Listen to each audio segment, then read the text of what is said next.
The great hall of the Galactic Council stretched as far as the eye could see. Thousands of beings from 47 different species sat in their designated section. Some had scales, some had fur, and others looked like walking crystals. Above them all floated the symbol of the Galactic Empire, a circle of stars that represented their united power across the galaxy. Ambassador Sarah Chen stood alone at the speaker's platform. She was small compared to most beings in the room. Her simple gray suit looked plain next to the elaborate robes and armor worn by other delegates, but her eyes were steady as she looked at the council leader seated on the high bench. "We come in peace," Sarah said. Her voice was calm and clear. "Humanity wishes to join the galactic community as friends and trading partners. We have much to offer and much to learn." The reptilian Vaxxer leaned forward. He was the supreme military commander of the Empire. His scales gleamed like polished emeralds, and his yellow eyes studied the human with something close to amusement. "How generous of you, little one. Tell us, how long has your species traveled the stars?" 213 years, Sarah replied. Wave of clicking, buzzing, and what might have been laughter rippled through the chamber. The insectoid Cliffvara, first strategist of the fleet, tapped her many legs on the floor. "We have species in this council who achieved faster than light travel when your ancestors were still living in caves." Sarah's expression did not change. "That may be true, but we are here now, and we ask only for respect and peaceful relations. Respect must be earned." Vaxxer said. He brought up a holographic display that showed a star system on the border between human and Empire space. "This system Epsilon 7 is rich in minerals we require. Your colony ships are heading there. You will turn them back. That system is unclaimed territory," Sarah said. "Under the Treaty of Stellar Commons, any species may settle unclaimed systems. We studied your laws before we came." Cliffar's mandibles clicked in what might have been a smile. "The treaty applies to member species. You are not members. You are newcomers who must prove themselves worthy." Sarah took a deep breath. Around her, the vast chamber felt suddenly heavy. "I must ask the council to reconsider. We truly wish for peace, but we will defend what is ours this time." The laughter was louder. Vaxxer stood, his impressive height making Sarah look even smaller. "Defend with what? Your primitive ships, your basic weapons. We have seen your technology, human. You are children playing with toys. I am authorized to share something with you," Sarah said. She activated her own holographic display. Images appeared in the air, cities in flames, mushroom clouds rising into the sky, trenches filled with soldiers, ships sinking into dark water. "This is Earth's history. For 12,000 years, we have recorded our conflicts. We have fought with every weapon we could create, sticks and stones, swords and spears, gunpowder and bullets, chemical weapons, nuclear weapons. We have fought in every environment, on land, at sea, in the air, and now in space." The chamber grew quieter. Some delegates leaned forward to see the images better. "We have fought each other over land, resources, ideas, and gods," Sarah continued. "We have nearly destroyed ourselves 3 times. Every generation of humans has known war. It is in our history, our literature, our art. We have studied it, perfected it, and learned to fear it." She closed the display and looked directly at Vaxxer. "We do not want war with the Empire. We want peace. But if You force us to fight, you need to understand what you are waking up. Humanity has spent its entire existence learning one skill better than any other: how to kill efficiently. Baxter's laugh was a deep rumble. You think your barbaric past frightens us. We are the Galactic Empire. We have ended rebellions on 1,000 worlds. Your entire species lives on one planet and a few scattered colonies. That is true. Sarah acknowledged. You are bigger, older and more powerful, but size is not everything. Commander Vaxer first. Strategist Cliff Vara honored council members, I am giving you an official warning. If you attack humanity, you will regret it. We will show you things you have never seen before. We will fight in ways you cannot imagine, and we will not stop until either we win or we are extinct. The silence that followed was brief. Then Vaxer laughed again, and others joined him. Such courage from such a small species. Very well, human. You have 1 week to withdraw your ships from Epsilon 7. If you do not, we will remove them for you. Consider this the Empire and LT Unk and GT's mercy, giving you time to see reason. Sarah bowed slightly. I have delivered my message. I hope you will think carefully about your choice.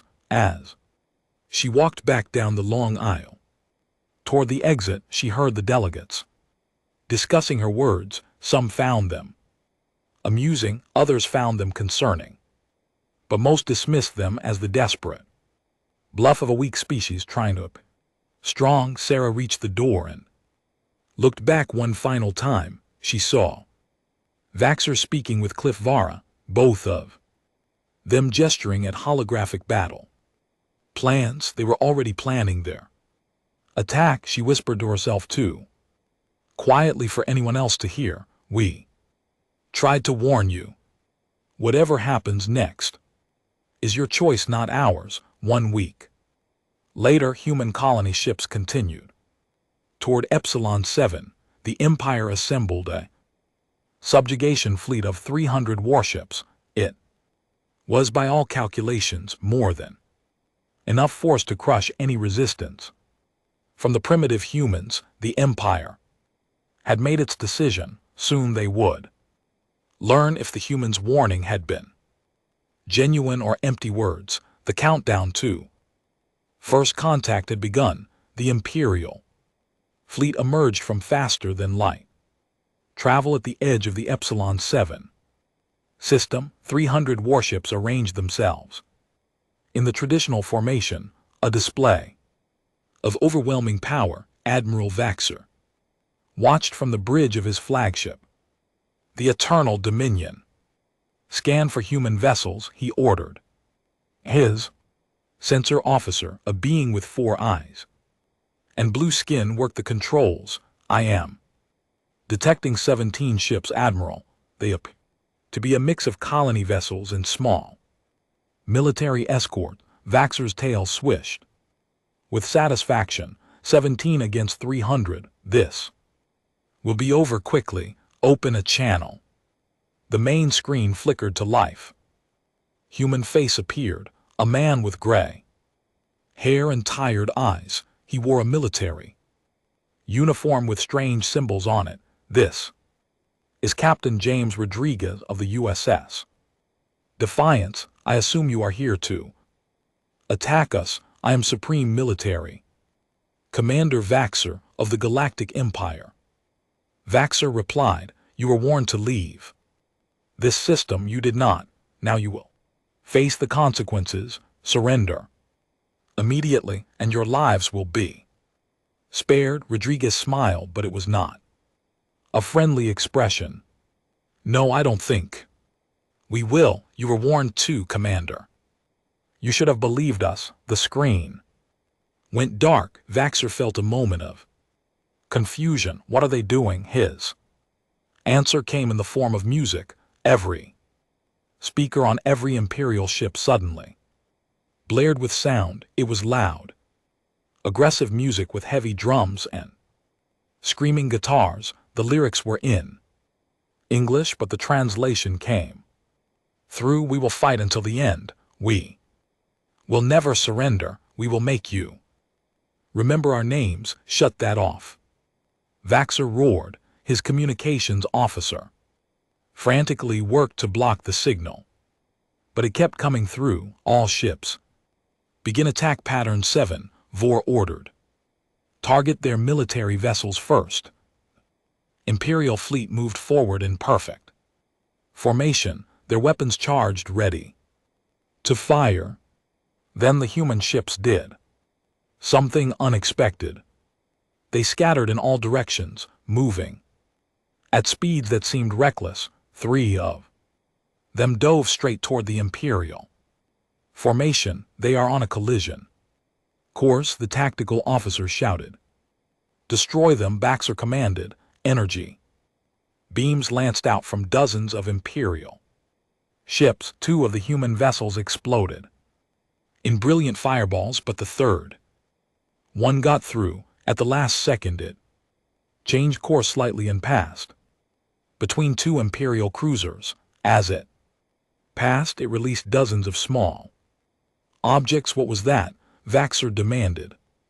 The objects exploded. They were simple nuclear weapons, primitive by Galactic standards, but they were close, very close, and the radiation and electromagnetic pulse disabled both cruisers. Impossible, Cliff Vara hissed. From her station, they sacrificed their own ship for 2 of ours. More human ships were moving now, but not in any pattern the Imperial forces recognized. One moment they were running away, the next they were attacking from a different angle. They used the asteroid field in the system as cover, hiding behind rocks and emerging to fire before disappearing again. The Imperial ships tried to maintain formation, but the humans were not cooperating with standard battle tactics. They fought like pirates, like raiders, not like a proper military force. They are launching missiles, the sensor officer reported. Point defense will handle them, Baxter said with confidence. But these were not normal missiles. Some were decoys that exploded in brilliant flashes, blinding sensors. Others were kinetic weapons, simple chunks of metal accelerated to incredible speeds. Empire's energy shields designed to stop energy weapons did little against solid matter moving at a fraction of light speed. One of the kinetic projectiles punched through the shields of a destroyer and tore through its hull like paper. The ship broke apart, venting atmosphere and bodies into space. Report, Vaxer demanded. We have lost 7 ships, Admiral. 15 more are damaged. The humans are using unconventional tactics. They are not following any recognized combat doctrine. On the screen, Vaxer watched as a small human fighter craft flew directly at one of his battleships.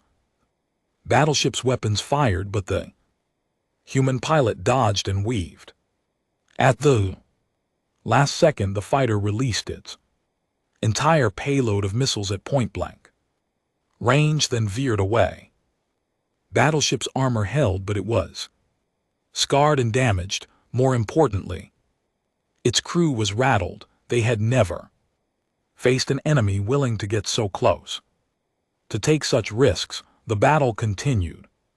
For 3 hours, the humans were clearly losing. Their ships were being destroyed one by one, but they kept fighting. They never asked for mercy. They never tried to surrender. Each ship fought until it was destroyed, and they took Imperial vessels with them when they could. When the last human military ship exploded, the Imperial fleet was left floating among debris. Vaxer looked at the casualty reports and could not quite believe what he was seeing 91 ships destroyed or heavily damaged. Clefara read from her display. Over 30% of our fleet against 17 human vessels. They had no chance of winning. Vaxer said slowly, "Why did they fight so hard?" His communications officer spoke. "Up, sir, we are receiving a transmission. It appears to be from one of the colony ships," the screen showed. Captain Rodriguez again. His face was bruised and bleeding, but his eyes were still fierce. "You won this battle, Commander Vor, congratulations, but you need to understand something. Those pilots you just killed, they were volunteers. They knew they would die. Every single one of them chose to be here. That is what you are fighting. Humans who will die before they surrender. You cannot win this war." Baxter said, "We will send more fleets. We will crush you." Maybe, Rodriguez agreed. "But how many of your people will die? Before you do, how many ships will you lose? How much will this war cost you?" He leaned closer to the camera. "We tried to warn you. You did not believe us. Now you have seen just a small taste of what humanity can do. This is your last chance. Leave us alone or we will show you what 12,000 years of warfare has taught us." The transmission ended. Vor sat in his command chair looking at the damage reports around him. The bridge crew was silent. They had won, but it felt nothing like a victory. "Send a message to the council," Vaxer said. "Finally, tell them we need reinforcements, many reinforcements." As the Imperial fleet began its journey home, leaving the destroyed human ships floating in space, a single question haunted everyone who had fought in that battle. If this was what the humans could do when they were losing, what would they do when they were truly fighting to win? 3 months had passed since the Battle of Epsilon 7. The war that was supposed to last weeks had become something neither side had expected. Vaxer stood in the war room of the Imperial Command Center, looking at holographic displays that showed fleet positions across dozens of star systems. Every display showed problems. Another supply convoy attacked, reported General Fox, a 4-armed warrior from the Krell species. The humans hit them near the Gamma relay.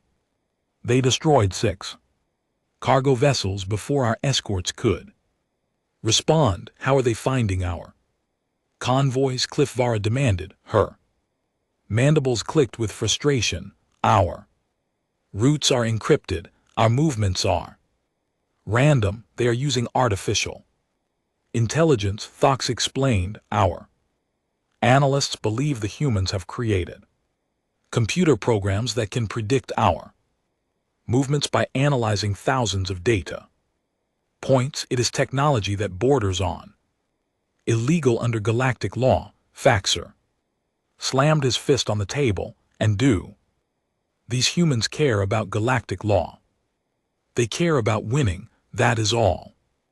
The door opened and Ambassador Chen entered. She was escorted by guards but walked with the same calm confidence she had shown at the council. Vaxer had requested this meeting, though it pained him to do so.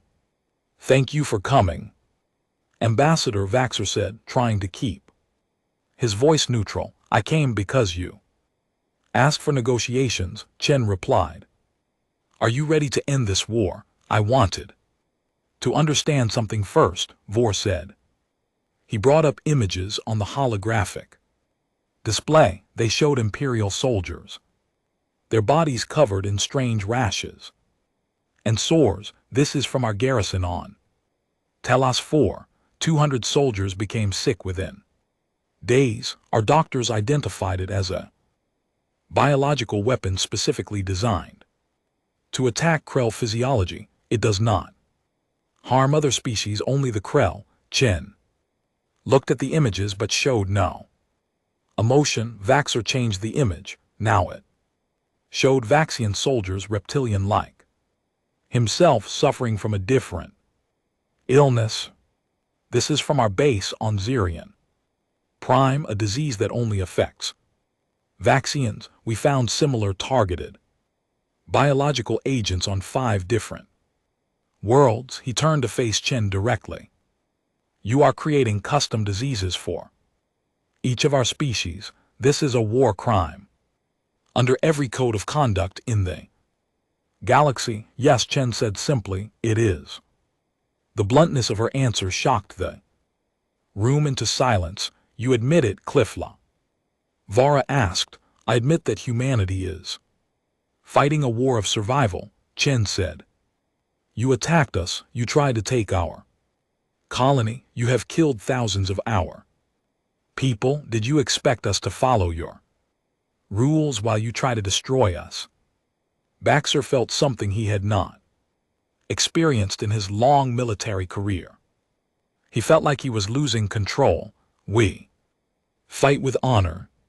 We follow the laws of war. Your laws, Chen corrected, made by species who never faced extinction.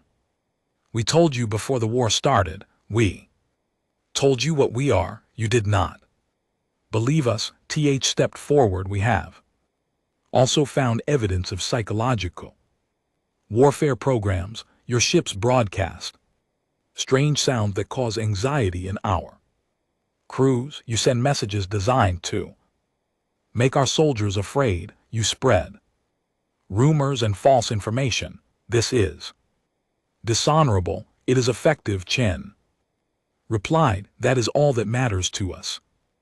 Baxter brought up more images. These showed industrial facilities on human worlds. Our intelligence reports indicate that you have converted 70% of your economic production to military manufacturing. Your people are working around the clock. Children are being trained for military service. Your entire civilization has become a war machine. Yes, Chen agreed, because you forced us to. Every human understands what is at stake. We will win or we will die. There is no middle ground. You cannot win. Cliff Vara insisted. We have more ships, more soldiers, more resources. Mathematics does not lie. Chen smiled. And it was a cold expression. 3 months ago you had 300 ships at Epsilon 7. You lost 91 of them. How many ships have you lost since then? How many convoys? How many bases? Your soldiers are afraid. Now they fear every shadow, every strange sound. They know that humans do not follow your rules, do not fight the way you expect. She walked to the holographic display and pointed at different locations. You have superior numbers, but we have superior motivation. Every human knows what happens if we lose. You are fighting because your leaders told you to. We are fighting because we have no choice. Baxter was silent for a long moment. Finally he spoke. What will it take to end this war? Leave us alone, Chen said. Withdraw from our territory, recognize our sovereignty, pay reparations for the lives you have taken, and never threaten humanity again. The Council will never agree to those terms, Cliffvara said. Then the war continues, Chen replied. She turned to leave, then stopped. Commander Vor, let me share something with you. We have weapons we have not used yet, things we developed during our own wars and swore never to use again. Self-replicating nano-machines, quantum destabilizers, artificial plagues that could wipe out entire species. You would not dare. Vaxxer said. We would not want to, Chen corrected, but if you push us to the edge of extinction, we will take you with us. That is what you need to understand. Humans are very good at two things: survival and revenge. Give us a reason to choose revenge, and you will regret it. After Chen left the war room, was silent, Fox was the first to speak. She is bluffing about those weapons, is she? Vaxer asked. He looked at the displays showing human industrial output, their casualty reports, their relentless attacks. They have surprised us at every turn. They fight in ways we never imagined. They use weapons we considered primitive and make them deadly. They sacrifice themselves. Without hesitation, he thought about the reports from captured human prisoners. Most had killed themselves rather than face interrogation. The few who survived refused to speak even under torture. Their dedication was absolute. We need to request more resources from the Council, Vaxer said finally. This war is going to cost more than anyone anticipated, but even as he said it, part of him wondered if any amount of resources would be enough. The humans had shown something the Empire had never faced before. They were not fighting to win territory or resources or glory. They were fighting for survival, and that made them more dangerous than any enemy Vaxer had ever faced. On a human colony world, Captain Rodriguez read reports from the front lines. They were losing slowly but surely. The Empire was too big, too powerful, but they were making the Empire pay for every meter of space, every world, every life. He remembered something from Earth's history, a quote from an ancient war: "We shall fight on the beaches, we shall fight on the landing grounds, we shall never surrender." That was humanity now. They would fight until they won, or until every last human was dead.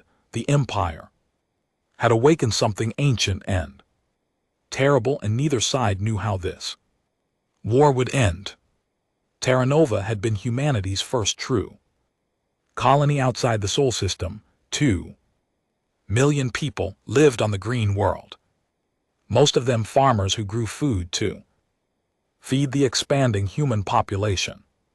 Across the stars, it had parks and schools and everything that made a place feel like home. On the morning of day 147 of the war, Terra Nova died. The Imperial fleet arrived without warning. They did not ask for surrender. They did not give the civilians time to evacuate. Following direct orders from the Galactic Council, they began orbital bombardment. Energy beams and kinetic weapons rained down from the sky. Cities turned to ash. Oceans boiled. The atmosphere caught fire. When the bombardment ended 6 hours later, Terra Nova was a dead world. 2 million human civilians were gone. The Empire broadcast the attack across all channels, a message meant to break human resistance. This is what happens to those who defy the Galactic Empire. Surrender now, or more worlds will burn. They expected humanity to collapse. They expected fear and surrender. They were wrong. In the command center on Earth, President Alexandra Morrison watched the footage of Terra Nova's destruction. Her hands gripped the table so hard her knuckles turned white. Around her, military leaders and government officials stood in shocked silence. They killed everyone, someone whispered. Children, elderly, everyone. Morrison looked up. Her eyes were not filled with tears. They were filled with something much colder. Activate Pandora Protocol. Admiral Chen, Sarah's sister, stepped forward. Madame President, if we activate Pandora, there is no going back. The galaxy will never trust us again. The galaxy just murdered 2 million of our people, Morrison replied. Her voice was steady and hard. They wanted to see what happens when you push humanity too far. Let us show them. Across the galaxy, things began to wake up. Sleeper ships that had been launched from Earth centuries ago, long before first contact suddenly activated. These were generation ships sent out when humanity first achieved slower than light travel. They had been drifting through space for 200 years, their crews in suspended animation. Now they woke. And they were not in empty space. They were in the heart of Imperial territory, on the outskirts of major systems near important trade routes. Humanity had been seeding the galaxy with hidden assets long before they ever met the Empire on the Imperial world of craft. 7. The sabotage began at midnight. Spaceports exploded, power plants went dark, communication arrays were destroyed. By morning the planet was in chaos. This happened on 17 worlds simultaneously. How is this possible? Vaxxer demanded, staring at reports flooding in from across Imperial space. How are they doing this? The sleeper ships. Clifvara realized. She brought up star charts showing the locations of the attacks. They sent colonists into our territory decades ago. They have been hiding in the outer edges of systems. Waiting for what? TH asked for us to give them a reason to wake up. Clifvara answered, they planned for this. They planned for war before they even made first contact with us, but the sleeper ships were just the beginning. Human special forces teams trained in Earth's harsh gravity began operating deep in Imperial territory. Beings who had evolved in lighter gravity could not match human strength or endurance. Human soldier could fight in environments that would crush most species. Reports came in of impossible attacks. A team of 6 humans had destroyed an ammunition depot guarded by 100 Imperial soldiers. Another team had assassinated a high-ranking Imperial governor in his own palace. They moved like ghosts, struck like lightning, and disappeared before reinforcements could arrive. On the military front, humanity unveiled what they called the Reaper Network. It was an artificial intelligence unlike anything the galaxy had seen before. It coordinated attacks across hundreds of systems simultaneously. It predicted Imperial movements with frightening accuracy. It controlled drones, ships, and automated defenses all at once.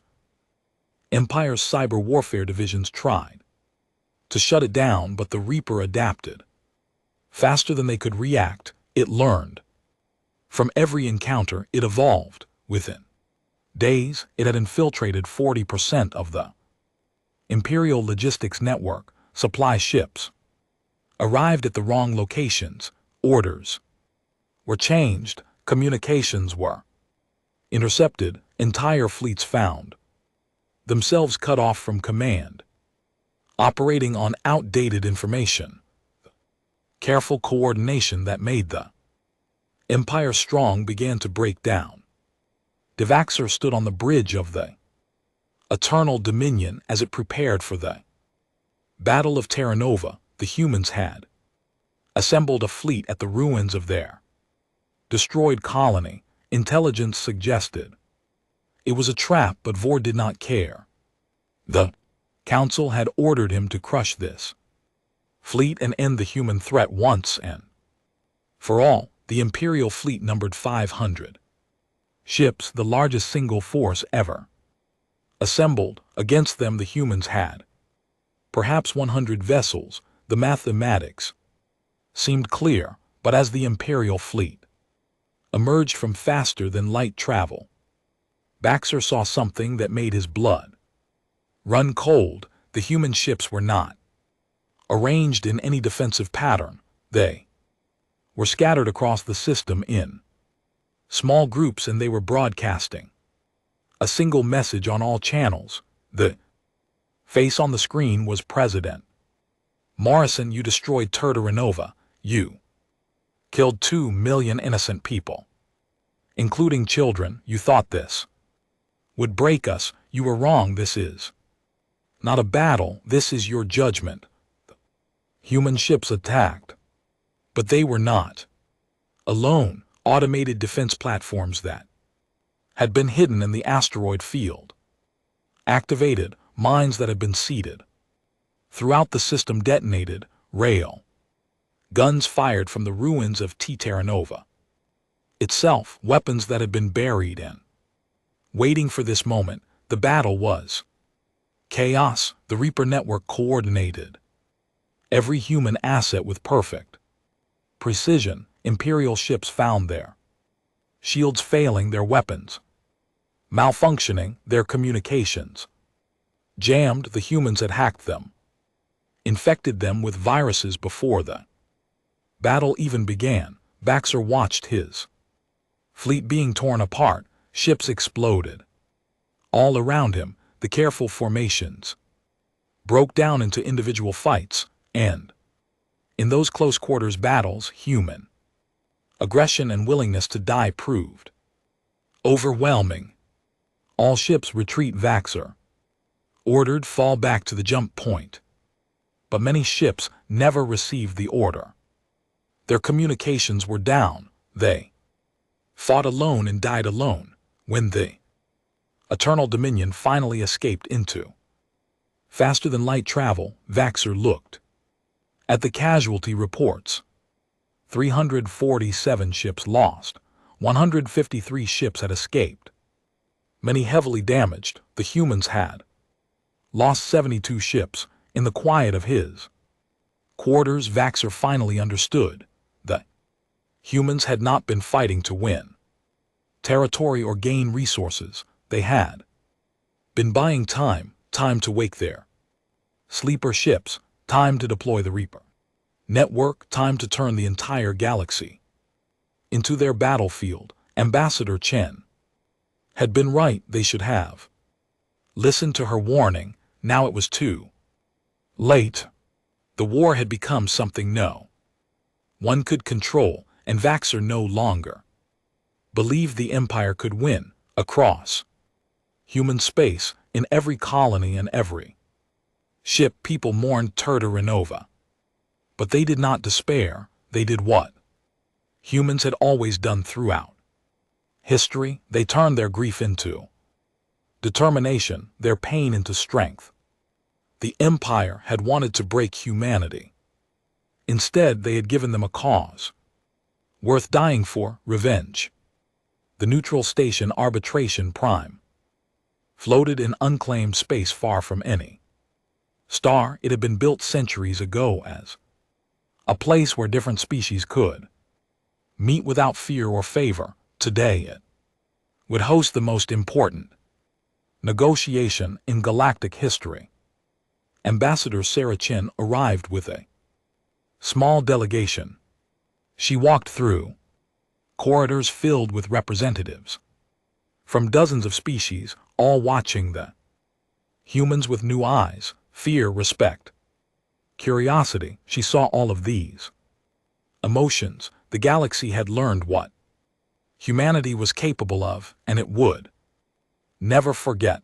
The negotiation chamber was a vast circular room with seats arranged in tiers. At the center sat the Galactic Council members, including Vaxxer and Cliff Vara. Both looked tired.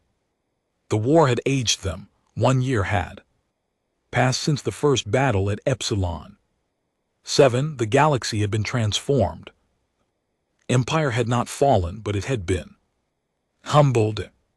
17 member species were demanding the Council's resignation. Internal rebellions had broken out on a dozen worlds. The economy was in collapse, and still the humans kept fighting.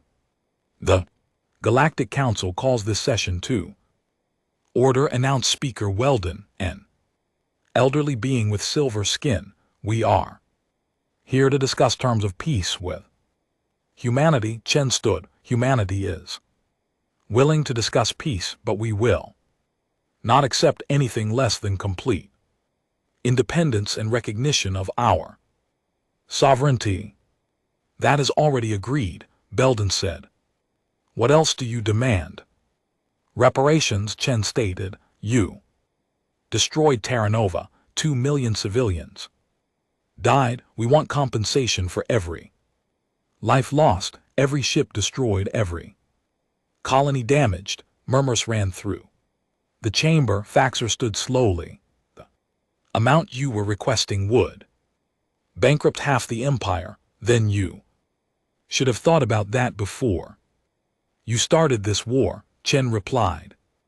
Without sympathy, Clavar's mandibles clicked angrily.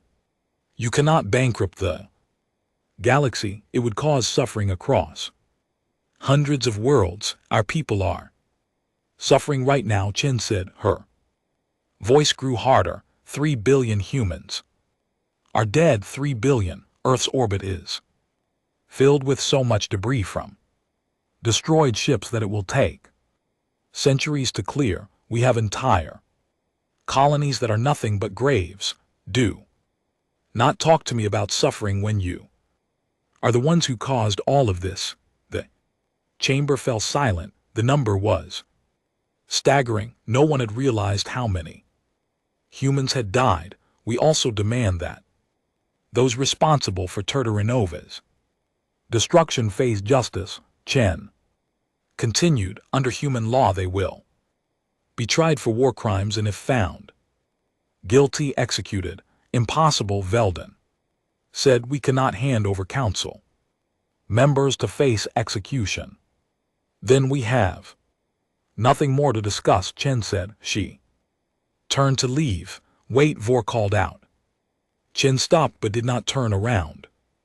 What will it take for you to accept peace? Chen finally turned. Everything I just stated, plus one more thing.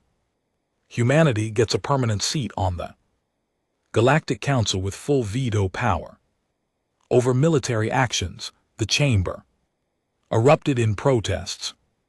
Multiple species shouted objections. Very idea of giving humans such power was unthinkable. Felden called for order. When the noise died down, he said, that is unprecedented. No species has ever been given such authority so quickly. No species has ever fought you to a standstill, Chen countered. You wanted to see if we were strong enough to earn respect. Well, here is your answer. We destroyed or damaged over 1,000 of your ships. We sabotaged 17 worlds. We created artificial intelligence that your best minds cannot defeat. We fought you across the entire galaxy and we are still fighting. If you want this war to end, you will meet our terms, Hood. And if we refuse, if we choose to keep fighting, Chen met his eyes, then we finish what you started. We have weapons we have not used yet. The Reaper network is still learning, still growing. Our industrial capacity is still increasing. Every day this war continues, we get stronger and you get weaker. She paused, but more importantly, you need to ask yourself, do you want humanity inside the council, where you can negotiate with us, or outside where we have no reason to follow your rules at all? The truth of her words hung in the air. The Empire had created something it could not control. The only question now was whether they would accept humanity as an equal or continue fighting until both sides were destroyed. The negotiations lasted 3 days. In the end, humanity got most of what it demanded. The Empire agreed to reparations paid over 50 years. 3 council members who had ordered Terra Nova's destruction were handed over to human custody. They would be tried in human courts, and humanity received a permanent seat on the Galactic Council, with veto power over any declaration of war.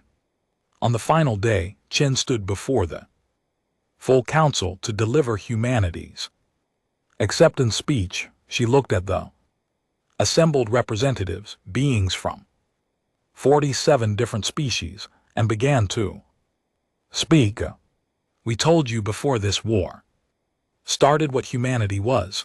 We warned you that we had spent 12,000 years perfecting the art of warfare. We told you that every species we had ever met, we had fought every challenge we faced.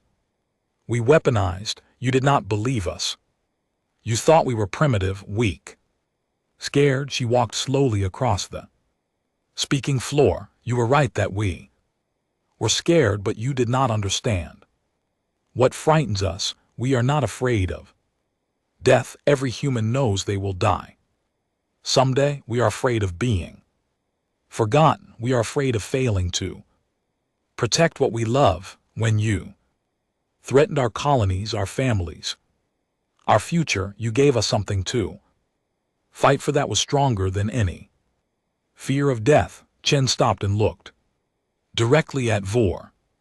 You learned what happens when you push humanity to the edge. We showed you things you never imagined. We fought with everything we had, and yes, we did terrible things. We created weapons of horror. We killed without mercy. We broke rules that we ourselves had made. Her expression grew sad. 3 billion humans died in this war. 3 billion fathers and mothers, sons and daughters, friends and lovers. They died because you forced us to fight, but they also died because we chose to fight rather than surrender. That choice, that willingness to pay any price for freedom, is what makes us human. She turned to address the entire chamber. Peace is not the absence of the capacity for violence. Peace is the choice not to use it. Every species in this chamber has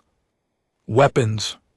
Every species could wage war, but you choose cooperation instead. That is what makes civilization possible. Chen's voice grew stronger. Humanity made our choice before this war started. We chose peace. We came to you with open hands and honest intentions. You chose violence. You chose war. Everything that happened after that, every death and every destroyed world, came from your choice, not ours. She returned to her place at the newly installed human seat on the council floor. We are here now. We will work with you to build a better galaxy, but never forget the lesson you learned.